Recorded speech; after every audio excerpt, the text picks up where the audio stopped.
17, 18, 300 سال ہو گئے. اگر میرا حافظہ غلطی نہیں کر رہا ہے تو 19 میں نیوٹن آتا ہے. He was a great scientist, no doubt, بہت عظیم سائنسدان. وہ یہ دیکھتا ہے کہ نور کے بارے میں، لائٹ کے بارے میں تمام کے تمام سائنسداں یا ان کی عظیم اکثریت اسے پارٹیکل مانتی ہے. لہذا وہ بھی اندھا بہرا ہو کر کے اس موقف کے اوپر گر پڑا اور اس نے بھی مان لیا کہ لائٹ ایک پارٹیکل ہے. ایک عظیم سائنسداں یہ دیکھ کر کے کہ سائنسدانوں کی ایک عظیم اکثریت نور کو پارٹیکل مانتی ہے، لہذا وہ پارٹیکل ہے، اس نے غور و فکر کی اور تحقیق کی اور دلیل کی ضرورت محسوس نہیں کی. اس کے بعد آنے والے سائنسدانوں کے لیے اور مصیبت پیدا ہو گئی. انہوں نے یہ دیکھا کہ 400 سال تک تمام سائنسداں اس بات کو مانتے رہے کہ لائٹ پارٹیکل ہے، اور نیوٹن جیسا عظیم سائنسداں بھی لائٹ کو پارٹیکل مانتا ہے.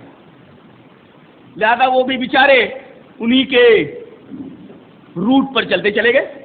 آخر میں ایک سائنسداں آتا ہے، پلانکس، اللہ رحم کرے اس کے اوپر، پلانکس، جس کا کلیہ ہے، جس کا فارمولہ ہے E = h نیو = mc²، نہیں، آئنسٹائن کا فارمولہ ہے. E = h نیو اس کا فارمولہ ہے. پلانکس یہ آتا اور کہتا ہے کہ یہ نظریہ نیوٹن کا اور دنیا کے تمام سائنسدانوں کا، جسے یہ 400-500 سال تک مانتے رہے، بالکل غلط ہے، میں اسے تسلیم نہیں کرتا.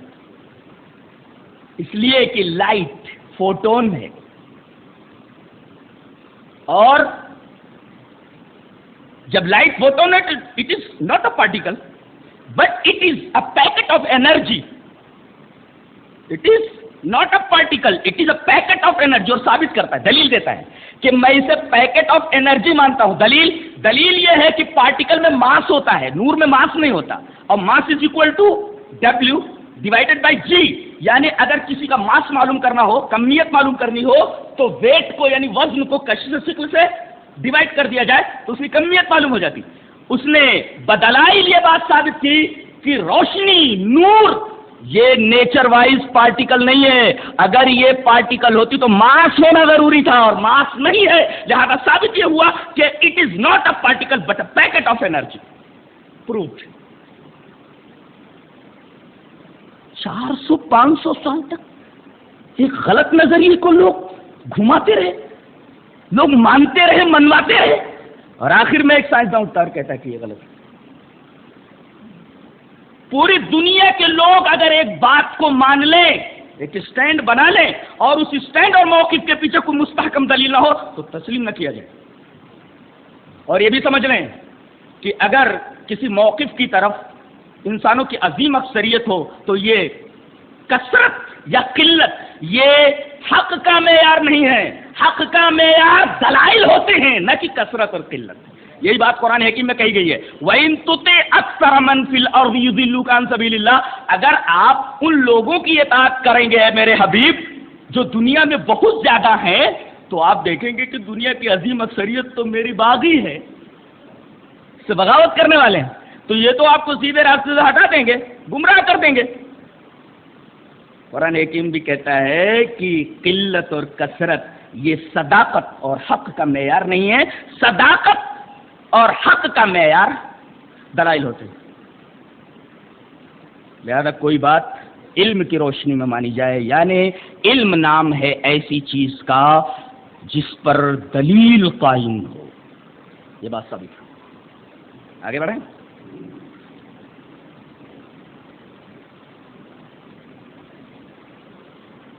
علم رہتا کہاں ہے؟ پتہ لگانا کدھر رہتا ہے، جاننا چاہیے نا. اس سلسلے میں چاروں اماموں میں 2 امام ایک طرف ہیں اور 2 امام ایک طرف ہیں. امام شافعی رحمۃ اللہ علیہ اور حضرت امام مالک ایک طرف ہیں، یعنی شوافع اور موالک ایک طرف ہیں، اور حنابلہ یعنی حضرت امام احمد ابن حنبل رحمہ اللہ کے فالوورز، اور اسی طریقے سے حضرت امام ابو حنیفہ رحمۃ اللہ علیہ کے فالوورز، یعنی حنابلہ اور احناف ایک طرف ہیں، اور شوافع اور موالک ایک طرف ہیں. شوافع اور موالک کیا کہتے ہیں کہ علم کا محل دل ہے، علم دل میں رہتا ہے. اب پوچھا جائے علم کہاں رہتا ہے؟ ویٹ ڈز ہی لیو، یا اسی طرح رہتا کا مقام کیا ہے اس کا؟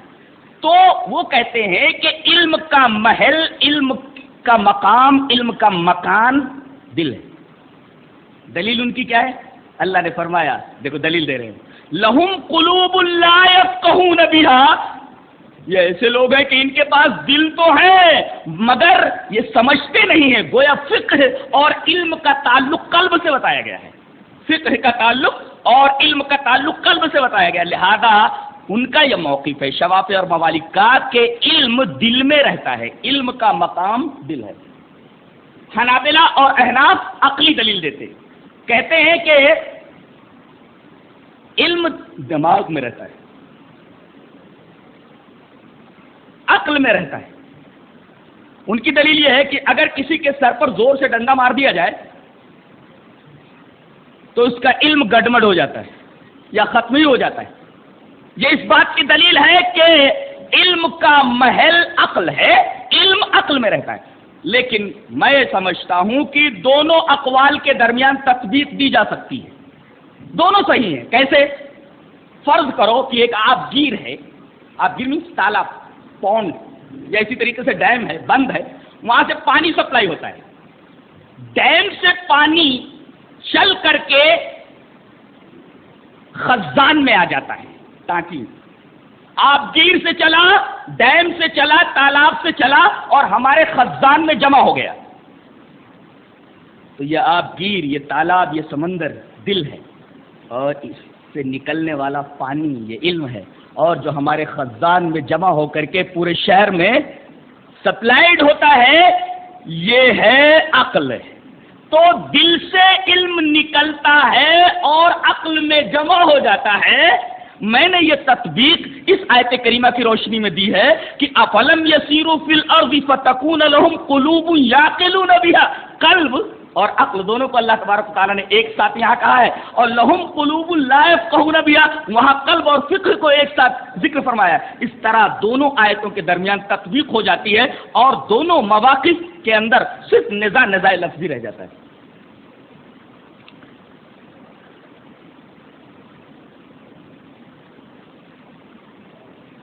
یہی ایک بات اور بتا دوں،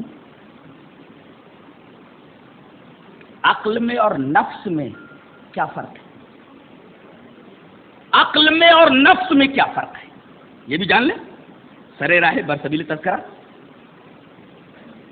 جان لیں کہ یہ پورا جسم انسانی ایک مملکت کی طرح ہے، اور عقل اس مملکت کی بادشاہ ہے۔ بدن انسانی ایک مملکت، عقل اس میں بادشاہ کی حیثیت رکھتی ہے، اور اعضاء و جوارح درجہ بدرجہ آیان سلطنت اور وزرائے مملکت ہیں، اور معدہ یہ سرمایہ دار ہے، کساد بازاری کرنے والے، اور نفس اس حکومت کا باغی ہے۔ ثابت یہ ہوا کہ اسلام آتنکواد کا سب سے بڑا مخالف ہے، سب سے پہلا مخالف قرآن ہے، باغی کی مثال نفس کی ہے۔ اسی وجہ سے 13ویں پارے کا آغاز ہی آیت کریمہ سے ہوتا ہے، ان النفس لامارۃ بالسوء، نفس کا کام ہی بہت زیادہ برائیوں کا حکم دینا ہے، یہ باغی ہے حکومت کا۔ یہ ہے عقل اور نفس کے درمیان فرق۔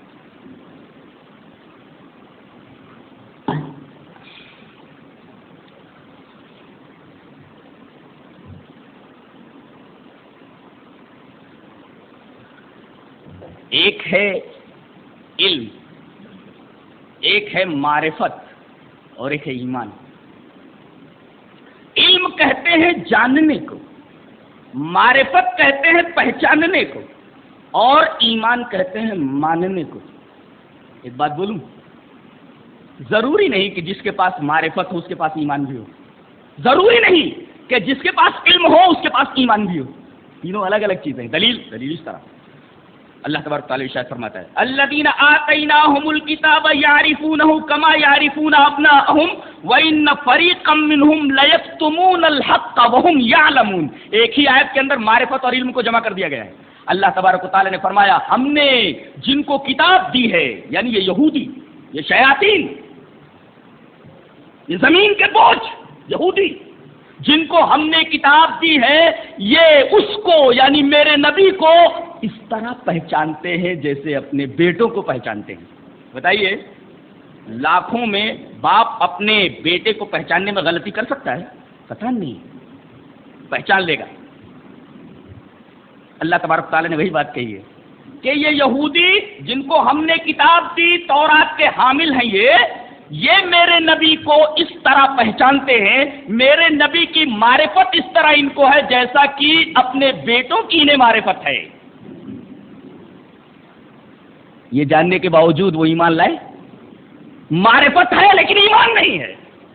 نبی کو پہچان رہے ہیں، نبی کی معرفت ہے مگر نبی پر ایمان نہیں ہے، لہذا بات ثابت ہوئی کہ ضروری نہیں کہ جس کے پاس معرفت ہو اس کے پاس ایمان بھی ہو۔ اگلا ٹکڑا وَإِنَّ